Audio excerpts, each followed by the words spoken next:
Punjabi radio USA ਸੁਣ ਰਹੇ ਸਾਰੇ ਹੀ ਮਾਣਯੋਗ ਅਤੇ ਸਤਿਕਾਰ ਸਰੋਤਿਆਂ ਨੂੰ ਪੰਜਾਬੀ ਰੇਡੀਓ USA ਦੀ ਟੀਮ ਅਤੇ ਮੇਰੇ ਰਾਜਕਨਵੀਰ ਸਿੰਘ ਵੱਲੋਂ ਆਪ ਜੀ ਨੂੰ ਬਹੁਤ ਹੀ ਪਿਆਰ ਸਤਿਕਾਰ ਸਹਿਤ ਦੋਨੋਂ ਹੱਥ ਜੋੜ ਕੇ ਨਿੱਘੀ ਜਿਹੀ ਸਤਿ ਸ੍ਰੀ ਅਕਾਲ। ਸਭ ਨੂੰ ਜੀਆਂ ਨੂੰ ਆਖਦੇ ਹਾਂ। ਸਰੋਤਿਓ, ਪ੍ਰੋਗਰਾਮ ਖਬਰ 'ਤੇ ਨਜ਼ਰ ਲੈ ਕੇ ਹਾਜ਼ਰ ਹੋ ਚੁੱਕੇ ਹਾਂ। ਖਬਰ 'ਤੇ ਨਜ਼ਰ ਪ੍ਰੋਗਰਾਮ ਦੇ ਵਿੱਚ ਅੱਜ ਦੇ ਦਿਨ ਅਸੀਂ ਜਿਹੜੀ ਤੁਹਾਡੀ ਗੱਲਬਾਤ ਆ ਉਹ ਕਰਵਾਉਂਦੇ ਹਾਂ ਬਲਤੇਜ ਪੰਨੂ ਜੀ ਦੇ ਨਾਲ। ਅਤੇ ਬਲਤੇਜ ਪੰਨੂ ਜੀ ਅੱਜ ਸਫ਼ਰ ਕਰ ਰਹੇ ਆ, ਪਰ ਫਿਰ ਵੀ ਜਿਹੜੇ ਜੀ ਆਪਣੇ ਨਾਲ ਜਿਹੜੇ ਜੀ ਜੁੜੇ ਹੋਏ ਨੇ। ਬਲਤੇਜ ਪੰਨੂ ਜੀ, ਜੀ ਆਇਆਂ ਨੂੰ ਸਤਿ ਸ੍ਰੀ ਅਕਾਲ ਜੀ। ਧੰਨਵਾਦ ਜੀ, ਬਹੁਤ ਮਿਹਰਬਾਨੀ। ਸਤਿ ਸ਼੍ਰੀ ਅਕਾਲ ਜੀ। ਇੱਕ ਵਾਰੀ ਫਿਰ ਮੇਰੇ ਵੱਲੋਂ ਜੀ ਬਿਲਕੁਲ ਨਗਰੀ ਅੰਮ੍ਰਿਤਸਰ ਵੱਲ ਨੂੰ ਚੱਲੇ ਨੇ ਜੀ। ਬਿਲਕੁਲ। ਸੋ ਕੋਸ਼ਿਸ਼ ਸਾਡੀ ਰਹੇਗੀ ਜੀ ਵੀ ਜਿੰਨੀ ਦੇਰ ਤੱਕ ਜਿਹੜਾ ਜੀ ਸੰਪਰਕ ਇੱਦਾਂ ਹੀ ਜੁੜਿਆ ਰਹੇ ਤਾਂ ਵੱਧ ਤੋਂ ਵੱਧ ਜਿਹੜੇ ਤੁਹਾਡੇ ਤੋਂ ਜਿਹੜੇ ਸਵਾਲ ਆਪਾਂ ਕਰ ਸਕੀਏ। ਅਤੇ ਆਪਣੇ ਪ੍ਰੋਗਰਾਮ ਦੀ ਸ਼ੁਰੂਆਤ ਤੋਂ ਪਹਿਲਾਂ ਆਪਣੇ ਸਪਾਂਸਰਸ ਦਾ ਧੰਨਵਾਦ ਕਰਨਾ ਚਾਹੁੰਦੇ ਹਾਂ, ਖਾਲਸਾ ਇੰਸ਼ੋਰੈਂਸ ਏਜੰਸੀ ਵਾਲੇ, ਜਿਨ੍ਹਾਂ ਦੇ ਕੋਲੋਂ ਤੁਸੀਂ ਹਰ ਤਰ੍ਹਾਂ ਦੀ ਇੰਸ਼ੋਰੈਂਸ ਕਰਵਾ ਸਕਦੇ ਹੋ। ਨੰਬਰ ਉਹਨਾਂ ਦਾ 408 272 2500 408 272 2500। ਚਰਨਜੀਤ ਸਿੰਘ ਜੀ, ਰਜਿੰਦਰ ਕੌਰ ਜੀ, ਰਜਿੰਦਰ ਕੁਮਾਰ ਜੀ, ਹਰਕੇਵਲ ਸਿੰਘ, ਰਵਿੰਦਰ ਕੌਰ ਅਟਵਾਲ, ਗੁਰਦੀਪ ਸਿੰਘ ਵਿਰਦੀ, ਗੁਰਜੀਤ ਸਿੰਘ ਝਾਮਪੁਰ ਜੀ, ਇਹਨਾਂ ਸਾਰਿਆਂ ਦਾ ਬਹੁਤ ਬਹੁਤ ਧੰਨਵਾਦ। ਜੇ ਤੁਸੀਂ ਜਾਂ ਕੋਈ ਹੋਰ ਕਾਰੋਬਾਰ ਇਸ ਪ੍ਰੋਗਰਾਮ ਨੂੰ ਸਪਾਂਸਰ ਕਰਨਾ ਚਾਹੁੰਦੇ ਹੋ, ਉਸ ਦੇ ਲਈ ਸੰਪਰਕ ਕਰ ਸਕਦੇ ਹੋ ਨੰਬਰ 408 722 7698 'ਤੇ। ਅਤੇ ਬਲਤੇਜ ਮੈਨੂੰ ਜੀ ਆਪਣੀ ਗੱਲਬਾਤ ਦਾ ਸਿਲਸਿਲਾ ਜਿਹੜਾ ਸ਼ੁਰੂ ਕਰਦੇ ਹਾਂ। ਇਹ ਜਿਹੜੀ ਖਬਰ ਆ ਰਹੀ ਆ ਵੀ ਭਾਰਤ ਅਤੇ ਸ਼੍ਰੀਲੰਕਾ ਦੇ ਦਰਮਿਆਨ ਜਿਹੜਾ ਪਰਮਾਣੂ ਸਹਿਯੋਗ ਸਮਝੌਤਾ ਹੋਇਆ ਆ, ਕੀ ਹੈਗਾ ਜੀ ਇਸ ਪੂਰੇ ਸਮਝੌਤੇ ਦੇ ਪਿੱਛੇ? ਇਹਦੇ ਕਈ ਦਸਤਖਤ ਜਿਹੜੇ ਉਹ ਹੋਏ ਨੇ, ਔਰ ਜਿਹੜੇ ਪ੍ਰਧਾਨ ਮੰਤਰੀ ਮੋਦੀ ਹੋਰੀ ਨੇ ਜੀ, ਉਹ ਅਗਲੇ ਮਹੀਨੇ ਉਹਨਾਂ ਨੇ ਸ਼੍ਰੀਲੰਕਾ ਦੇ ਦੌਰੇ ਦੇ ਉੱਤੇ ਜਾਣਾ। ਇਹ ਤੁਸੀਂ ਕਹਿ ਲਓ ਕਿ ਉਹ ਪਹਿਲਾਂ ਦੀ ਜਿਹੜੀ ਅਗਾਊਂ ਇੱਕ ਥੋੜ੍ਹੀ ਤਿਆਰੀ ਹੈ ਜਿਹੜੇ ਦੋਵੇਂ ਮੁਲਕਾਂ ਦੇ ਵਿਚਾਲੇ ਜਾ ਰਹੀ ਹੈ। ਜਿਹੜਾ ਇਹ ਸ਼੍ਰੀਲੰਕਾ ਦੇ ਨਾਲ ਜਿਹੜਾ ਸਮਝੌਤਾ ਹੋਇਆ ਜੀ, ਇਹ ਪਰਮਾਣੂ ਸਹਿਯੋਗ ਸਮਝੌਤਾ ਹੈ ਜੀ। ਨਾਲੰਦਾ ਯੂਨੀਵਰਸਿਟੀ ਪ੍ਰੋਜੈਕਟ ਦੇ ਵਿੱਚ ਸ਼੍ਰੀਲੰਕਾ ਦੀ ਭਾਈਵਾਲੀ ਹੋਊਗੀ। ਖੇਤੀਬਾੜੀ ਦੇ ਖੇਤਰ ਦੇ ਵਿੱਚ ਦੋਵੇਂ ਦੇਸ਼ ਜਿਹੜੇ ਉਹ ਸਹਿਯੋਗ ਵਧਾਉਣਗੇ। ਰੱਖਿਆ ਤੇ ਸੁਰੱਖਿਆ ਦੇ ਖੇਤਰ ਦੇ ਵਿੱਚ ਭਾਈਵਾਲੀ ਜਿਹੜੀ ਹੈ ਜੀ, ਉਹਦਾ ਵਿਸਥਾਰ ਕੀਤਾ ਜਾਊਗਾ। ਔਰ ਮਛੇਰਿਆਂ ਦੀ ਸਮੱਸਿਆ ਜਿਹੜੀ ਹੈ ਜੀ, ਇੱਕ ਵੱਡੀ ਸਮੱਸਿਆ ਰਹਿੰਦੀ ਆ, ਉਹਦਾ ਹੱਲ ਹੋਊਗਾ। ਸ਼੍ਰੀਲੰਕਾ ਦੇ ਵਿੱਚ ਤਾਮਿਲਾਂ ਦੇ ਮੁੜ ਕੇ ਵਸੇਵੇ ਭਾਰਤ ਦਾ ਸਹਿਯੋਗ ਜਿਹੜਾ ਜੀ ਉਹ ਜਾਰੀ ਰਹੂਗਾ। ਇਹ ਜਿਹੜੇ ਅਹਿਮ ਸਮਝੌਤੇ ਨੇ ਇਹ ਕੀਤੇ ਗਏ। ਜਦੋਂ ਪ੍ਰਧਾਨ ਮੰਤਰੀ ਨਰਿੰਦਰ ਮੋਦੀ ਸ਼੍ਰੀਲੰਕਾ ਜਾਣਗੇ, ਉੱਥੇ ਫਿਰ ਇਹਨਾਂ ਦੇ ਉੱਤੇ ਸਹੀ ਜਿਹੜੀ ਆ ਜੀ ਉਹ ਪਊਗੀ ਜੀ। ਜੀ ਅਤੇ ਅਗਲੀ ਜਿਹੜੀ ਆਪਾਂ ਗੱਲਬਾਤ ਕਰਦੇ ਹਾਂ ਵੀ ਅਕਾਲੀ ਦਲ ਦੇ ਵਿੱਚ ਜਿਹੜੀਆਂ ਨਗਰ ਨਿਗਮ ਦੀਆਂ ਚੋਣਾਂ ਹੋਣ ਜਾ ਰਹੀਆਂ, ਉਸ ਦੇ ਵਿੱਚ ਬਹੁਤ ਸਾਰੇ ਜਿਹੜੇ ਬਾਗੀ ਸੀਗੇ ਉਹਨਾਂ ਨੇ ਅਲਟੀਮੇਟਮ ਵੀ ਦਿੱਤਾ ਸੀ ਵੀ ਮੋੜ ਆਓ, ਘਰ ਨੂੰ ਵਾਪਸ ਆ ਜਾਓ, ਨਹੀਂ ਤਾਂ ਤੁਹਾਨੂੰ ਕੱਢ ਦਿਆਂਗੇ। ਤੇ ਸੁਖਬੀਰ ਬਾਦਲ ਹੁਣਾਂ ਨੇ ਇਹੀ ਕੀਤਾ ਹੈ ਜੀ, ਕਹਿੰਦੇ ਆ ਵੀ ਸਾਰੇ ਬਾਗੀ ਪਾਰਟੀ ਚੋਂ ਕੱਢ ਦਿੱਤੇ। ਇਹ ਬਹੁਤ ਵੱਡਾ ਡਰਾਮਾ ਜੀ ਅਸਲ, ਜਿਹੜਾ ਕਿ ਅਕਾਲੀ ਦਲ ਦੇ ਵੱਲੋਂ ਪਿਛਲੇ ਬਹੁਤ ਵਾਰੀਆਂ ਜਿਹੜੀਆਂ ਚੋਣਾਂ, ਨਿਗਮ ਦੀਆਂ ਚੋਣਾਂ ਨੇ ਜਾਂ ਪੰਚਾਇਤ ਦੀਆਂ ਚੋਣਾਂ ਨੇ, ਉਹਨਾਂ ਦੇ ਵਿੱਚ ਕੀਤਾ ਜਾਂਦਾ ਜੀ। ਕੀਤਾ ਕੀ ਜਾਂਦਾ, ਜਿਹੜੀਆਂ ਬੀਜੇਪੀ ਨੂੰ ਛੱਡੀਆਂ ਜਾਂਦੀਆਂ ਨੇ ਸੀਟਾਂ, ਉੱਥੇ ਕਰਦੇ ਨੇ ਇਹ ਬਾਗੀ ਅਕਾਲੀ ਕਰਕੇ ਵੀ ਉਹ ਖੜੇ ਕਰ ਦਿੰਦੇ ਨੇ ਜੀ। ਮੁੜ ਕੇ ਕਹਿੰਦੇ ਆ ਕਿ ਅਸੀਂ ਜਿਹੜੇ ਪਾਰਟੀ ਦੇ ਵਿੱਚੋਂ, ਜਦੋਂ ਉਹ ਜਿੱਤ ਜਾਣਗੇ ਜੀ, ਮੁੜ ਕੇ ਉਹ ਪਾਰਟੀ ਦੇ ਵਿੱਚ ਫੇਰ ਲੈ ਲੈਣਗੇ। ਬੀਜੇਪੀ ਨੂੰ ਠਿੱਬੀ ਲਾਉਣ ਦੇ ਵਾਸਤੇ ਇਹ ਨਵੀਂ ਪ੍ਰੈਕਟਿਸ ਨਹੀਂ ਹੈਗੀ ਜੀ ਅਕਾਲੀ ਦਲ ਦੀ, ਇਹ ਕਾਫੀ ਪੁਰਾਣੀ ਹੈ। ਤੇ ਇੱਕ ਵਾਰੀ ਫੇਰ ਜਿਹੜੇ ਸੁਖਬੀਰ ਸਿੰਘ ਬਾਦਲ ਹੋਰਾਂ ਨੇ ਕਹਿਣ ਨੂੰ ਸਖਤ ਕਾਰਵਾਈ ਕੀਤੀ ਹੈ, ਬਾਗੀ ਉਮੀਦਵਾਰਾਂ ਨੂੰ ਪਾਰਟੀ ਵਿੱਚੋਂ ਕੱਢਣ ਦਾ ਐਲਾਨ ਕਰਤਾ ਹੈ। ਪਾਰਟੀ ਨੇ ਕਿਸੇ ਵੀ ਉਮੀਦਵਾਰ ਦਾ ਨਾਮ ਜਿਹੜਾ ਉਹ ਨਸ਼ਰ ਕੀਤਾ, ਜਿਹੜੀ ਮੈਂ ਤੁਹਾਨੂੰ ਗੱਲ ਦੱਸੀ ਹੈ, ਜਿਹੜੀ ਉਹਦੇ ਵੱਲ ਸਿੱਧਾ ਇਸ਼ਾਰਾ ਜਿਹੜਾ ਕਰਦੀ ਹੈ, ਤਾਂ ਕਿ ਇਹ ਨਾ ਹੋਵੇ ਕਿ ਵੋਟ ਦੇ ਉੱਤੇ ਵੀ ਕਿਸੇ ਦਾ ਫਰਕ ਜਿਹੜਾ ਜੀ ਉਹ ਪੈ ਜਾਵੇ। ਪਾਰਟੀ ਦੇ ਸੂਤਰ ਕਹਿੰਦੇ ਨੇ ਕਿ ਕਈ ਸੀਨੀਅਰ ਲੀਡਰਾਂ ਦੇ ਵੱਲੋਂ ਬਾਗੀਆਂ ਦੀ ਹਮਾਇਤ ਦੇ ਉਹ ਕੀਤੀ ਜਾ ਰਹੀ ਹੈ, ਜਿਹੜੀ ਕਿ ਮੈਂ ਤੁਹਾਨੂੰ ਗੱਲ ਦੱਸੀ ਹੈ ਜੀ, ਉਹਦੇ ਉੱਤੇ ਸਹੀ ਜਿਹੜੀ ਆ ਉਹ ਪਾਉਂਦੀ ਹੈ। ਕਾਂਗਰਸ ਦੀ ਚੁਣੌਤੀ ਜਿਹੜੀ ਆ ਕਰਕੇ ਆਮ ਆਦਮੀ ਜੀ, ਬਿਲਕੁਲ ਇਹ ਹਰ ਵਾਰੀ ਹੋ ਰਿਹਾ ਜੀ। ਅਸਲ ਦੇ ਵਿੱਚ ਜਿਹੜੀ ਨਾ ਜੀ ਇਹ ਨਿਗਮ ਚੋਣਾਂ ਨੇ ਜਾਂ ਜਿਹੜੀਆਂ ਮਿਊਨਿਸਪਲ ਚੋਣਾਂ ਨੇ, ਇਹਨਾਂ ਨੂੰ ਜਿਹੜਾ ਫੁਰਨਾ ਸੀਗਾ ਉਹ ਕੈਪਟਨ ਅਮਰਿੰਦਰ ਸਿੰਘ ਹੋਰਾਂ ਨੂੰ ਸਭ ਤੋਂ ਪਹਿਲਾਂ ਫੁਰਿਆ ਸੀਗਾ ਜੀ। ਪਰ ਕੈਪਟਨ ਅਮਰਿੰਦਰ ਸਿੰਘ ਹੋਰਾਂ ਦੀ ਇਹ ਦੇਣ ਆ ਜੀ ਪੰਜਾਬ ਨੂੰ, ਜਿਹੜੀਆਂ ਨਿਗਮ ਚੋਣਾਂ ਨੂੰ ਏਦਾਂ ਲੜਨ ਵਾਲੀ ਤੇ ਜਿਹੜੀ ਇਹਨਾਂ ਨੂੰ ਅਸਲ ਦੇ ਵਿੱਚ ਲੁੱਟਣ ਵਾਲੀ।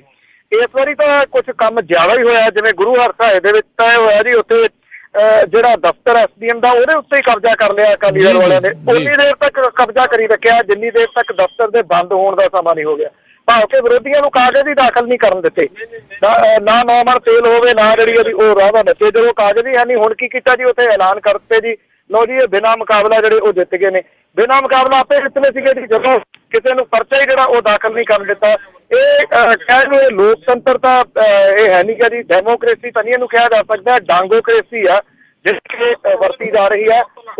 ਦੂਜਾ ਪੱਖ ਇਹਦਾ ਇਹ ਵੀ ਹੈ ਜੀ ਕਿ ਜਿਹੜਾ ਹਰਸਿਮਰਤ ਕੌਰ ਬਾਦਲ ਹੋਰਾਂ ਦਾ ਲੋਕ ਸਭਾ ਹਲਕਾ ਹੈ ਮਾਨਸਾ, ਜਿਹੜਾ ਮਾਨਸੇ ਦੇ ਡਿਸਟ੍ਰਿਕਟ ਦੇ ਵਿੱਚ ਉਮੀਦਵਾਰ ਨੇ ਜੀ ਜਿਨ੍ਹਾਂ ਨੇ ਤੱਕੜੀ ਚੋਣ ਨਿਸ਼ਾਨ ਦੇ ਉੱਤੇ ਚੋਣ ਲੜਨ ਤੋਂ ਆਨਾਕਾਨੀ ਕੀਤੀ ਹੈ ਜੀ। ਲਾਸਟ ਵਿੱਚ ਕੋਸ਼ਿਸ਼ ਕਰਦੇ ਨੇ ਕਿ ਤੱਕੜੀ ਨਾ ਮਿਲੇ, ਕੋਈ ਆਜ਼ਾਦ ਜਿਹੜਾ ਲੈ ਦਿਓ, ਫਿਰ ਸੀਨੀਅਰ ਲੀਡਰਸ਼ਿਪ ਨੂੰ ਇਹਦੇ ਵਿੱਚ ਦਖਲ ਦੇਣਾ ਪਿਆ ਜੀ ਕਿ ਤੱਕੜੀ ਦੇ ਉੱਤੇ ਚੋਣ ਲੜਨੀ ਪਊਗੀ। ਉਹ ਇਸ ਗੱਲੋਂ ਡਰਦੇ ਸਨ ਕਿ ਜੇ ਤੱਕੜੀ ਦੇ ਉੱਤੇ ਚੋਣ ਲੜੀ ਤੇ ਹਾਰ ਜਾਣ ਦਾ ਡਰ ਹੈ ਜੀ। ਹਾਲਾਤ ਇਹ ਵੀ ਬਣੇ ਹੋਏ ਨੇ।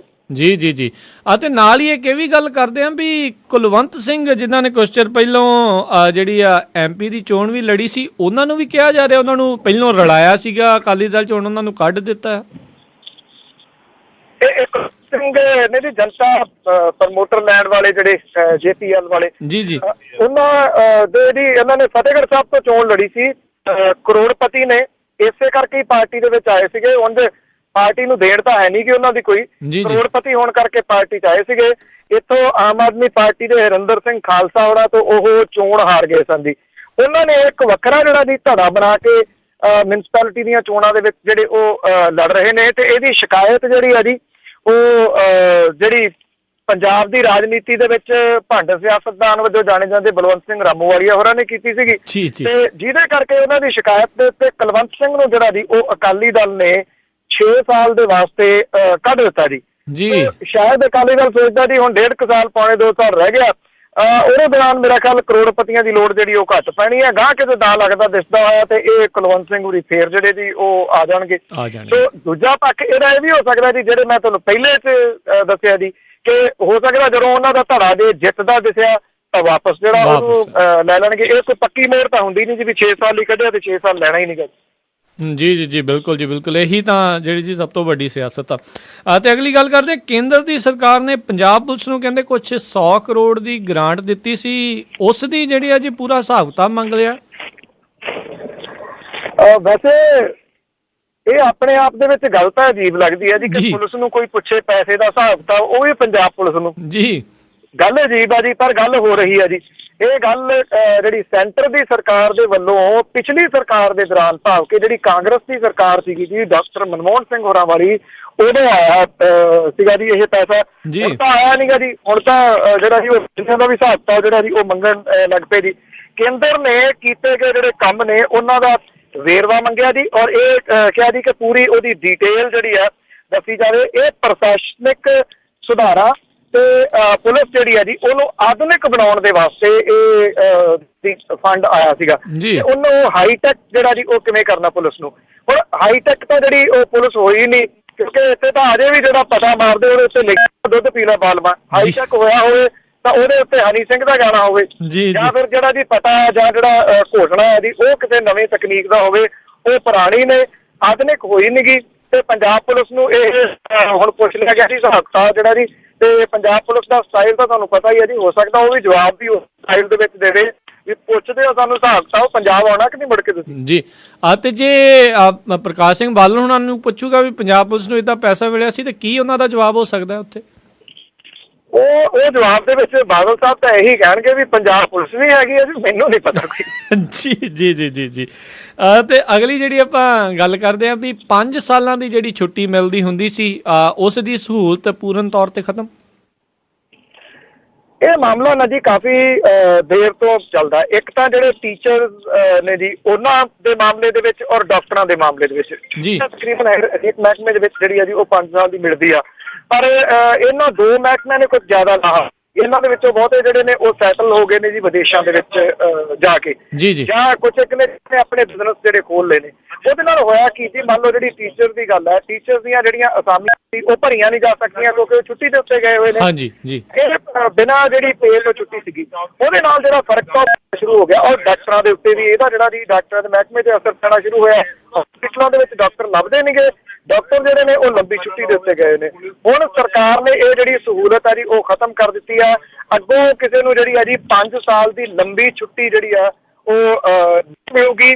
ਜਿਹੜੇ ਛੁੱਟੀ ਦੇ ਉੱਤੇ ਗਏ ਨੇ, ਜਿੰਨੀ ਉਹਨਾਂ ਦੀ ਛੁੱਟੀ ਰਹਿੰਦੀ ਆ ਉਹਨਾਂ ਨੂੰ ਆ ਕੇ ਜਿਹੜਾ ਜੀ ਉਹ ਜੁਆਇਨ ਕਰੂਗਾ। ਵੈਸੇ ਇਹ ਵੀ ਦੱਸਦੀ ਹੈ ਕਿ ਕੁਝ ਜਿਹੜੇ ਟੀਚਰਸ ਨੇ ਜੀ ਉਹਨਾਂ ਨੂੰ ਤਾਂ ਨੋਟਿਸ ਵੀ ਜਿਹੜੇ ਜਾਰੀ ਹੋਏ ਨੇ ਜਿਨ੍ਹਾਂ ਨੇ ਦੁਬਾਰਾ ਜਿਹੜਾ ਜੀ ਇੱਥੇ ਆ ਕੇ ਰਿਪੋਰਟ ਨਹੀਂ ਕੀਤਾ ਜੀ। ਸੋ ਜਿਹੜੇ ਬਾਹਰ ਰਹਿੰਦੇ ਨੇ ਜੀ ਜੇ ਉਹ ਸਮਝਦੇ ਨੇ ਕਿ ਉਹਨਾਂ ਨੇ ਨੌਕਰੀ ਇਹ ਰੱਖਣੀ ਹੈ ਦੁਬਾਰਾ, ਤੇ ਮੇਰਾ ਖਿਆਲ ਉਹਨਾਂ ਦੇ ਵਾਸਤੇ ਇਨਫੋਰਮੇਸ਼ਨ ਹੋ ਸਕਦੀ ਹੈ ਜੀ ਕਿ ਉਹ ਅੱਗੇ ਉਹਨਾਂ ਨੂੰ ਜਿਹੜੀ ਲੰਬੀ ਨਹੀਂ ਪਰ ਇੱਕ ਪੰਜਾਬੀ ਚ ਲਫ਼ਜ਼ ਆਉਂਦਾ ਜੀ ਜੁਗਾੜ, ਜੁਗਾੜ ਤਾਂ ਜਿਹੜਾ ਲੱਗ ਹੀ ਜਾਊਗਾ ਨਾ ਜੀ, ਲੱਗ ਹੀ ਜਾਊਗਾ ਜੀ ਜੀ ਜੀ ਬਿਲਕੁਲ। ਅਤੇ ਅਗਲੀ ਗੱਲ ਕਰਦੇ ਹਾਂ ਆਮ ਆਦਮੀ ਪਾਰਟੀ ਨੂੰ ਲੈ ਕੇ। ਦਿੱਲੀ ਦੇ ਵਿੱਚ ਮਨੀਸ਼ ਸਿਸੋਦੀਆ ਹੁਣਾਂ ਦੀ ਪ੍ਰੈਸ ਕਾਨਫਰੰਸ 'ਚ ਕਾਫੀ ਜਿਹੜੀ ਜੀ ਅਫੜਾ ਤਫੜੀ ਰਹੀ।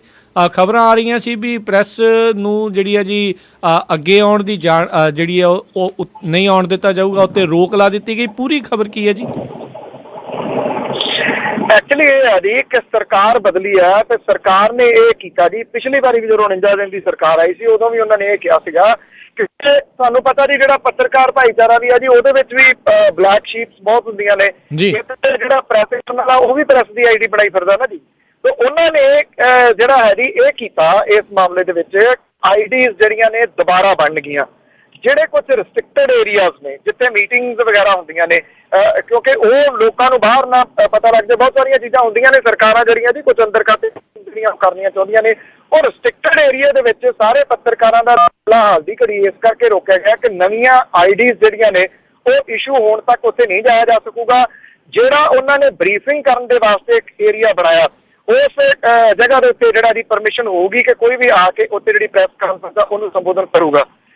ਸਿਸੋਦੀਆ ਹੋਰਾਂ ਨੇ ਜਦੋਂ ਜਿਹੜੀ ਕੱਲ ਮੀਟਿੰਗ ਹੋ ਰਹੀ ਹੈ, ਪਹਿਲੀ ਇਹ ਮੀਟਿੰਗ ਸੀਗੀ ਜਿਹਦੇ ਵਿੱਚ ਅਰਵਿੰਦ ਕੇਜਰੀਵਾਲ ਹੋਰਾਂ ਨੇ ਜਿਹੜੀਆਂ ਚੋਣ ਮੈਨੀਫੈਸਟੋ ਉਹਦੇ ਵਾਸਤੇ ਇਹ ਪੁੱਛਿਆ ਜੀ ਕਿ ਇਹਦੇ ਵਾਸਤੇ ਕਿੰਨਾ ਸਮਾਂ ਚਾਹੀਦਾ ਹੋਊਗਾ ਔਰ ਇਹਦੇ ਵਾਸਤੇ ਹਦਾਇਤਾਂ ਉਹਨਾਂ ਨੇ ਜਾਰੀ ਕੀਤੀਆਂ ਨੇ, ਖਾਸ ਤੌਰ ਦੇ ਉੱਤੇ ਬਿਜਲੀ ਦੇ ਰੇਟ ਘੱਟ ਕਰਨ ਦੇ ਵਾਸਤੇ, ਪਾਣੀ ਜਿਹੜਾ ਜੀ ਉਹ ਪਹੁੰਚਾਉਣ ਦੇ ਵਾਸਤੇ, ਵਾਈਫਾਈ ਦੇ ਜਿਹੜਾ ਵਾਸਤੇ। ਇਹਦੀ ਬਰੀਫਿੰਗ ਜਿਹੜੀ ਆ ਕੇ ਮਨੀਸ਼ ਸਿਸੋਦੀਆ ਹੋਰਾਂ ਕਰਨੀ ਸੀਗੀ, ਪਰ ਪੱਤਰਕਾਰਾਂ ਨੇ ਆਪਣਾ ਰੌਲਾ ਪਾ ਲਿਆ ਜੀ। ਉਹਨਾਂ ਨੇ ਕਿਹਾ ਕਿ ਸਾਨੂੰ ਉਸ ਰਿਸਟ੍ਰਿਕਟਡ ਏਰੀਆ ਦੇ ਵਿੱਚ ਜਿਹੜਾ ਜੀ ਉਹ ਵੜਨ ਤੋਂ ਕਿਉਂ ਰੋਕਿਆ ਗਿਆ।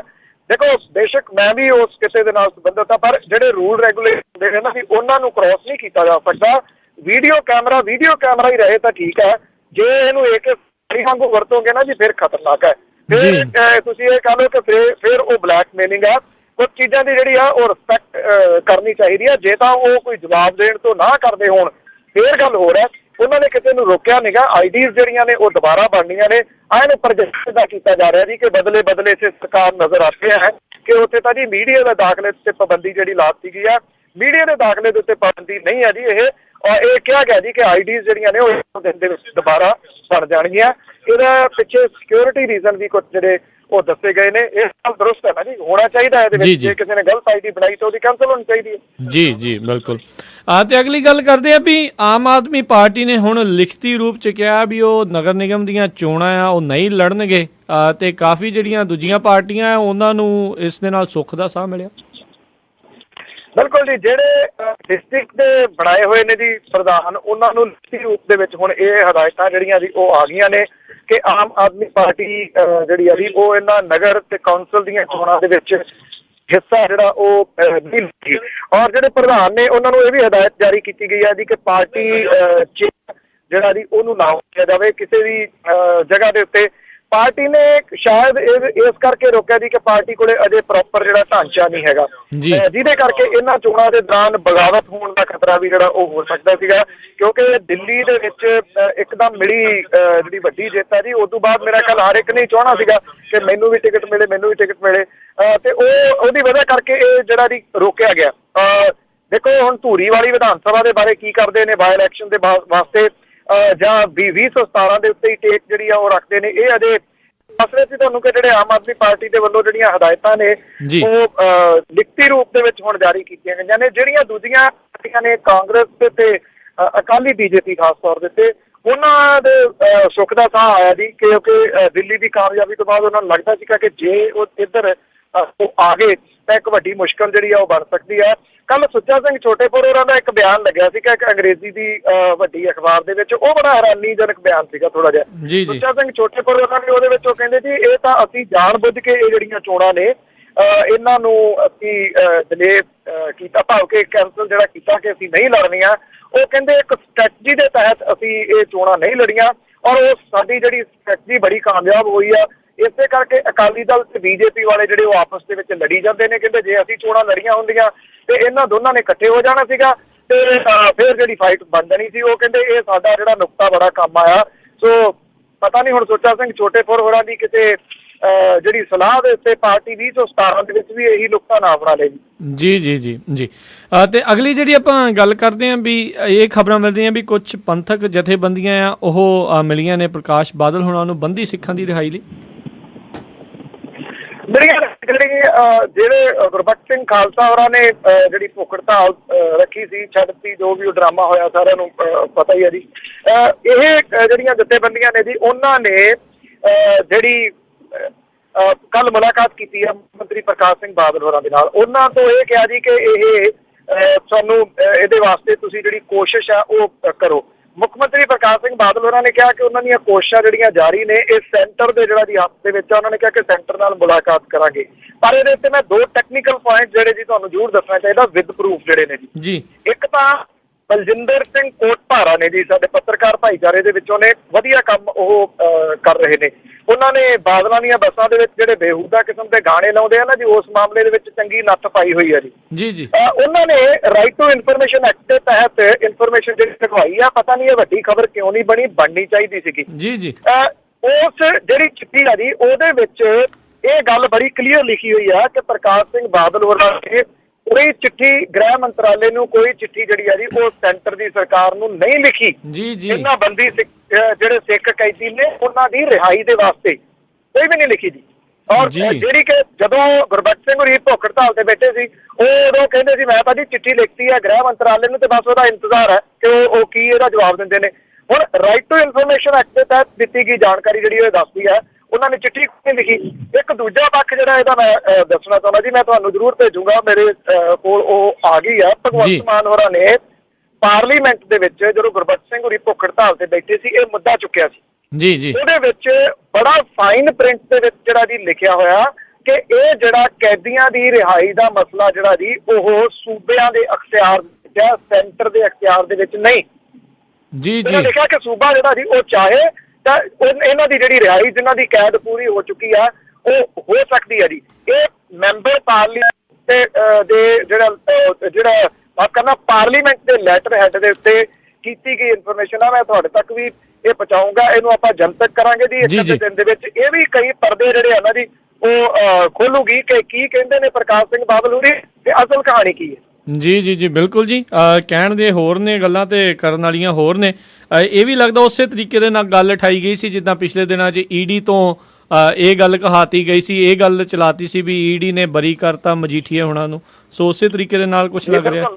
ਬਿਲਕੁਲ ਜੀ। ਉਦੋਂ ਤਾਂ ਜਿਵੇਂ ਆਪਾਂ ਗੱਲ ਸਾਂਝੀ ਕੀਤੀ ਸੀ ਕਿ ਜਿਵੇਂ ਪ੍ਰੈਸ ਰਿਲੀਜ਼ ਦੋ ਆਈਆਂ ਸਨ। ਪਹਿਲਾਂ ਆ ਗਈ ਜੀ ਸਿਕੰਦਰ ਸਿੰਘ ਮਲੂਕਾ ਦੀ, ਫਿਰ ਤੋਤਾ ਸਿੰਘ ਦੀ ਆ ਗਈ, ਫਿਰ ਵਿਰਸਾ ਸਿੰਘ ਬਲਟੋਹਾ ਦੀ ਆ ਗਈ। ਕੱਲ ਇੱਕ ਮੈਂ ਫੋਟੋ ਦੇਖ ਰਿਹਾ ਸੀਗਾ ਵੱਖ-ਵੱਖ ਅਖਬਾਰਾਂ ਦੇ ਵਿੱਚ ਪ੍ਰਧਾਨ ਮੰਤਰੀ ਨਰਿੰਦਰ ਮੋਦੀ ਹੋਰੀ ਸਨਮਾਨਿਤ ਕਰ ਰਹੇ ਨੇ, ਜਿਹੜਾ ਚਿੰਨ੍ਹ ਦੇ ਰਹੇ ਨੇ ਬਿਕਰਮ ਸਿੰਘ ਮਜੀਠੀਆ ਹੋਰਾਂ ਨੂੰ, ਜਿਹੜਾ ਜੀ ਪੀਡਾ ਦੇ ਕਰਕੇ ਆ ਜੀ ਸ਼ਾਇਦ ਜਿਹੜਾ ਐਨਰਜੀ ਡਿਵੈਲਪਮੈਂਟ 'ਚ। ਮੈਂ ਕਿਹਾ ਜੀ ਸ਼ੁਕਰ ਆ ਕਿਤੇ ਇਸ ਫੋਟੋ ਨੂੰ ਵੀ ਇਦਾਂ ਦੀਆਂ ਪ੍ਰੈਸ ਰਿਲੀਜ਼ ਨਹੀਂ ਆ ਗਈਆਂ ਜੀ। ਆਹ ਲਓ ਜੀ ਕਲੀਨ ਚਿੱਟ ਦਿੰਦੇ ਹੋਏ ਜੀ ਬਿਲਕੁਲ। ਤੇ ਅਗਲੀ ਗੱਲ ਕਰਦੇ ਬਿਹਾਰ ਨੂੰ ਲੈ ਕੇ ਵੀ ਮਾਂਝੀ ਜਿਹੜੇ ਮਾਂਝੀ ਰਾਮ ਆ ਉੱਥੇ ਦੇ ਹੁਣ ਇਸ ਟਾਈਮ ਮੁੱਖ ਮੰਤਰੀ ਆ, ਉਹਨਾਂ ਨੂੰ ਕੋਈ ਆਰਥਿਕ ਫੈਸਲਾ ਲੈਣ ਤੋਂ ਹਾਈ ਕੋਰਟ ਨੇ ਮਨਾਹੀ ਕਰਤੀ ਹੈ। ਜੀਤਨ ਰਾਮ ਮਾਂਝੀ ਦੇ ਪਰ ਜਿਹੜੇ ਨੇ ਜੀ ਉਹ ਉਤਰ ਦਿੱਤੇ ਨੇ ਹਾਈ ਕੋਰਟ ਨੇ। ਉਹਨੇ ਇਹ ਗੱਲ ਕਹੀ ਆ ਕਿ ਲੀਗਲੀ ਤੌਰ ਦੇ ਉੱਤੇ ਤੁਸੀਂ ਮੁੱਖ ਮੰਤਰੀ ਜਿਹੜੇ ਉਹ ਬਣੇ ਰਹਿ ਸਕਦੇ ਹੋ, ਪਰ ਤੁਹਾਨੂੰ ਕੋਈ ਫੈਸਲਾ ਆਰਥਿਕ ਨੀਤੀ ਕੋਈ ਵੀ ਵੱਡਾ ਫੈਸਲਾ ਜਿਹੜਾ ਜੀ ਉਹ ਲੈਣ ਤੋਂ ਉਹਨਾਂ ਨੇ ਉਹਦੇ ਪਰ ਕੁਤਰਤੇ ਆ। ਕਿਹਾ ਟਿਲ ਜਦੋਂ ਤੱਕ ਵਿਧਾਨ ਸਭਾ ਦਾ ਸਪੀਕਰ ਇਸ ਮਾਮਲੇ ਦੇ ਵਿੱਚ ਯੈਸ ਨਹੀਂ ਕਰ ਦਿੰਦਾ, ਭਾਵ ਕਿ ਜਿਹੜਾ ਉਹਨਾਂ ਨੇ ਵਿਧਾਨ ਸਭਾ ਦੇ ਵਿੱਚ ਬਹੁਮਤ ਸਾਬਤ ਕਰਨਾ, ਉਦੋਂ ਤੱਕ ਉਹਨਾਂ ਨੂੰ ਕਿਸੇ ਵੀ ਫੈਸਲਾ ਲੈਣ ਤੋਂ ਰੋਕ ਦਿੱਤਾ ਜੀ। ਇਹ ਸਮਝਿਆ ਜਾ ਰਿਹਾ ਸੀਗਾ ਕਿ ਜੀਤਨ ਰਾਮ ਮਾਂਝੀ ਹੋਰੀ ਜਿਹੜੇ ਨੇ ਜੀ ਉਹ ਬੇੜੀਆਂ ਤੇ ਵੱਟੇ ਪਾ ਸਕਦੇ ਨੇ ਜਨਤਾ ਦਲ ਯੂਨਾਈਟਿਡ ਦੇ। ਉੱਥੇ ਇਹਦੇ ਨਾਲ ਜਿਹੜਾ ਜੀ ਜਿਹੜੇ ਨਿਤਿਸ਼ ਕੁਮਾਰ ਹੋਰੀ ਨੇ ਉਹਨਾਂ ਨੂੰ ਥੋੜਾ ਜਿਹਾ ਸੁੱਖ ਦਾ ਸਾਹ ਜਿਹੜਾ ਜੀ ਜ਼ਰੂਰ ਆਇਆ, ਕਿਉਂਕਿ ਜਦੋਂ ਵੱਡਾ ਫੈਸਲਾ ਨਹੀਂ ਲੈ ਸਕਣਗੇ ਤਾਂ ਉਹ ਪ੍ਰਭਾਵਿਤ ਨਹੀਂ ਜਿਹੜਾ ਜੀ ਕਰ ਸਕਣਗੇ। ਪੁਰਾਣੀ ਇੱਕ ਹੁੰਦਾ ਸੀਗਾ ਜੀ ਵੀ ਕਿਸੇ ਪੁੱਤ ਨੇ ਕਿਹਾ ਸੀਗਾ ਪਿਓ ਨੂੰ ਵੀ ਬਾਪੂ ਮੈਂ ਸਿਆਸਤ ਸਿੱਖਣੀ ਆ, ਕਹਿੰਦਾ ਤੇਰੇ ਵੱਸ ਦਾ ਰੋਗ ਨਹੀਂ, ਕਹਿੰਦਾ ਨਹੀਂ ਮੈਂ ਸਿੱਖਣੀ ਆ। ਉਹਨੇ ਕੋਟੇ ਤੇ ਚੜਾਤਾ, ਕਹਿੰਦਾ ਮਾਰ ਥੱਲੇ ਜੀ। ਉਹਨੇ ਕਹਿੰਦਾ ਜੀ ਮੈਂ ਡਿੱਗ ਪਊਂਗਾ, ਕਹਿੰਦਾ ਬੁੱਝ ਲਊਂਗਾ ਕੋਈ ਨਹੀਂ। ਥੱਲੇ ਆਇਆ, ਲੱਤਾਂ ਟੁੱਟ ਗਈਆਂ, ਰੋਵੇ। ਕਹਿੰਦਾ ਜੀ ਤੂੰ ਕਿਹਾ ਬੁੱਝ ਲੂ, ਕਹਿੰਦਾ ਬਸ ਆਹੀ ਪਹਿਲਾ ਜੋੜਾ ਵੀ ਸਕੇ ਪਿਓ ਤੇ ਵੀ ਵਿਸ਼ਵਾਸ ਨਹੀਂ ਕਰਦਾ ਜੀ। ਇਮਰਾਨ ਖਾਨ ਜੀ ਨੇ ਵੀ ਉਹੀ ਕੀਤਾ ਜੀ। ਨੀਤੀਸ਼ ਕੁਮਾਰ ਹੋਰਾਂ ਨੇ ਤਾਂ ਇਹ ਸੋਚਿਆ ਸੀਗਾ ਵੀ ਆਪਣਾ ਬੰਦਾ ਜਦੋਂ ਚਾਹਾਂਗੇ ਉਠਾ ਲਾਂਗੇ, ਤੇ ਉਹ ਅੱਗ ਲਾਈ ਘਰ ਦੀ ਮਾਲਕਣ ਬਣ ਗਈ।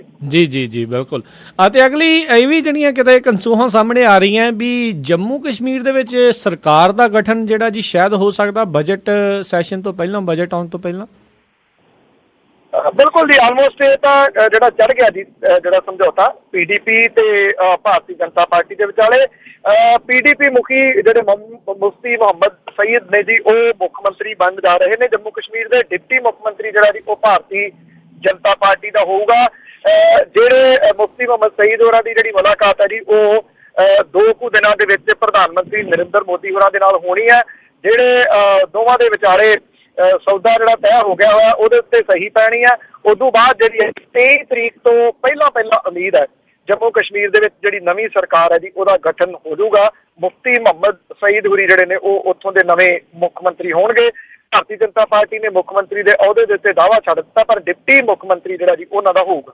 ਜੀ ਤੇ ਪੰਨੂ ਜੀ, ਜਾਣ ਤੋਂ ਪਹਿਲਾਂ ਮੈਂ ਇਹ ਜ਼ਰੂਰ ਪੁੱਛਣਾ ਚਾਹੁੰਦਾ ਵੀ ਕਿਸੇ ਟਾਈਮ ਦੇ ਉੱਤੇ ਜਿਹੜੀਆਂ ਸਟੂਡੈਂਟ ਦੀਆਂ ਜਥੇਬੰਦੀਆਂ ਹੁੰਦੀਆਂ ਸੀਗੀਆਂ ਕਿਸੇ ਵੀ ਤਰੀਕੇ ਦੀਆਂ ਹੋਣ, ਉਹਨਾਂ ਦੇ ਵਿੱਚੋਂ ਕਿਤੇ ਨਾ ਕਿਤੇ ਕੋਈ ਵਧੀਆ ਲੀਡਰ ਬਣ ਕੇ ਸਾਹਮਣੇ ਆਉਂਦਾ ਸੀਗਾ, ਪਰ ਹੁਣ ਜਿਹੜੀਆਂ ਸਟੂਡੈਂਟ ਜਥੇਬੰਦੀਆਂ ਆ ਉਹਨਾਂ ਦਾ ਵੀ ਇੱਕਦਮ ਜਿਹੜਾ ਬੇੜਾ ਗਰਕ ਕਹਿ ਲਓ ਵੀ ਹੁੰਦਾ ਜਾ ਰਿਹਾ ਆ। ਹਰ ਇੱਕ ਬੰਦਾ ਕੋਈ ਪੈਸੇ ਵਾਲਾ ਜਾਂ ਕੋਈ ਚੌਧਰ ਵਾਲਾ ਜਿਹੜਾ ਬੰਦਾ ਆ ਉਹ ਆਪਣੇ ਬੱਚਿਆਂ ਨੂੰ ਉਸ ਦੇ ਵਿੱਚ ਵਾੜੀ ਜਾ ਰਿਹਾ ਆ। ਤੇ ਤੁਹਾਨੂੰ ਕੀ ਲੱਗਦਾ ਹੈ ਵੀ ਇਹਨਾਂ ਦੇ ਜਿਹੜੇ ਡੋਬੇ ਜਾਣ ਦਾ, ਇਹਨਾਂ ਦੇ ਜ਼ਿਆਦਾ ਬੁਰੇ ਹਾਲ ਹੋਣ ਦਾ ਕਾਰਨ ਜਿਹੜਾ ਕੀ ਆ, ਤੇ ਕੀ ਆਉਣ ਵਾਲੇ ਸਮੇਂ ਦੇ ਵਿੱਚ ਇਹ ਕੀ ਸਟੂਡੈਂਟ ਦੀਆਂ, ਵਿਦਿਆਰਥੀ ਦੀਆਂ ਇਹ ਜਿਹੜੀਆਂ ਜਥੇਬੰਦੀਆਂ ਕੀ ਉੱਭਰ ਸਕਦੀਆਂ?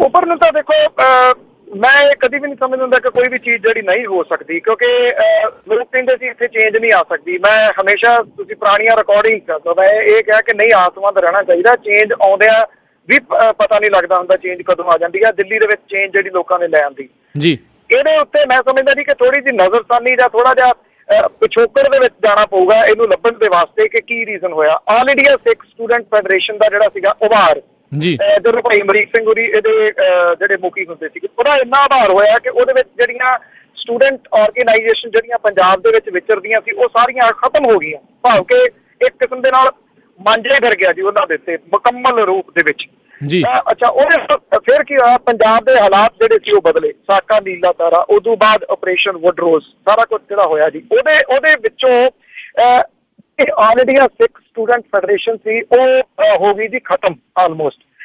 ਹੁਣ ਜਿਹੜੀ ਆਲ ਇੰਡੀਆ ਸਿੱਖ ਸਟੂਡੈਂਟ ਫੈਡਰੇਸ਼ਨ ਉਹ ਤਾਂ ਨਾਂ ਦੀ ਆ, ਜਾਂ ਤੁਸੀਂ ਇਹ ਕਹਿ ਲਓ ਕਿ 2-3 ਜਿਹੜੇ ਬੰਦੇ ਨੇ ਜੀ, 2-3 ਬੰਦੇ ਕਿਹੜੇ ਜਿਹੜੇ ਆਪ 60 ਸਾਲਾਂ ਦੇ ਨੇੜੇ ਹੋਏ ਨੇ, ਉਹ ਅਜੇ ਵੀ ਸਟੂਡੈਂਟ ਪਤਾ ਨਹੀਂ ਕਿਵੇਂ ਨੇ ਜੀ, ਪਤਾ ਕਿ ਸਟੂਡੈਂਟ ਕਿਵੇਂ ਨੇ, ਤੇ ਉਹ ਜਿਹੜੇ ਉਹ ਪ੍ਰਧਾਨ ਜਿਹੜੇ ਉਹਦੇ ਬਣੇ ਹੋਏ ਨੇ। ਅੱਛਾ, ਉਹਦੇ ਨਾਲ ਜਿਹੜੀਆਂ ਉਦੋਂ ਇੱਕ ਵਾਰੀ ਖਤਮ ਹੋ ਗਈਆਂ ਜਿਹੜੀਆਂ ਸਟੂਡੈਂਟ ਆਰਗੇਨਾਈਜੇਸ਼ਨ ਸੀ, ਉਹ ਮੁੜ ਕੇ ਨਹੀਂ ਉੱਠ ਸਕੀਆਂ ਜੀ। ਉਹਨਾਂ ਦਾ ਉੱਠਣਾ ਬੜਾ ਜ਼ਰੂਰੀ ਆ। ਮੈਂ ਕੁਦਰਤੀ ਤੁਸੀਂ ਗੱਲ ਛੇੜ ਲਈ, 3 ਦਿਨ ਪਹਿਲਾਂ ਮੈਂ ਇੱਕ ਮਾਰਕੀਟ ਦੇ ਵਿੱਚ 22 ਨੰਬਰ ਸਾਡੇ ਮਾਰਕੀਟ ਦਾ ਪ੍ਰਸਿੱਧ, ਉੱਥੋਂ ਮੈਂ ਫੋਟੋਆਂ ਖਿੱਚੀਆਂ ਜੀ। 6 ਡਿਫਰੈਂਟ ਫੋਟੋਆਂ ਨੇ, 6 ਡਿਫਰੈਂਟ ਸਟੂਡੈਂਟ ਆਰਗੇਨਾਈਜੇਸ਼ਨ ਦੀਆਂ ਜੀ। ਉਹਨਾਂ ਆਰਗੇਨਾਈਜੇਸ਼ਨ ਦਾ ਕਿਸੇ ਨੇ ਨਾਂ ਨਹੀਂ ਸੁਣਿਆ। ਜਿਹੜੇ ਉਹਨਾਂ ਦੇ ਉੱਤੇ ਬੈਠੇ ਨੇ ਨਾ ਜੀ ਫੋਟੋਆਂ ਦੇ ਉੱਤੇ, ਮੈਂ ਫੇਸਬੁੱਕ ਤੇ ਸ਼ੇਅਰ ਕਰੂੰਗਾ ਜੀ, ਤੁਸੀਂ ਮੈਨੂੰ ਦੱਸਣਾ ਉਹਨਾਂ ਦੇ ਵਿੱਚ ਕੋਈ ਲੀਡਰ ਤੁਹਾਨੂੰ ਜਾਪਦਾ ਜੀ ਕਿ ਉਹ ਬਣ ਸਕਦਾ ਲੀਡਰ, ਜਾਂ ਸਿਰਫ ਇਹੀ ਆ ਜੀ ਮਤਲਬ ਕਿ ਛੱਕੇ ਭੋਰਾ ਕੁਝ ਸਮਾਨ ਜਿਹੜਾ ਜੀ ਮੁੱਛਾਂ ਨੂੰ ਦੇ ਕੇ ਤਾਂ ਉਹ ਫੋਟੋਆਂ ਜਿਹੜੀਆਂ ਉਹ ਖਿਚਾਈਆਂ ਨੇ। ਇਹ ਪੋਲੀਟੀਕਲ ਪਾਰਟੀ ਜਿਹੜੀਆਂ ਨੇ ਨਾ ਜੀ, ਇਹ ਉਹਨਾਂ ਨੇ ਵਿੰਗ ਬਣਾਏ ਹੋਏ ਨੇ, ਤਾਂ ਕਰਕੇ ਲੀਡਰਸ਼ਿਪ ਜਿੱਥੋਂ ਨਿਕਲਣੀ ਚਾਹੀਦੀ, ਤੁਹਾਡਾ ਸਵਾਲ ਬਹੁਤ ਵਧੀਆ, ਉੱਥੋਂ ਨਿਕਲ ਨਹੀਂ ਰਿਹਾ।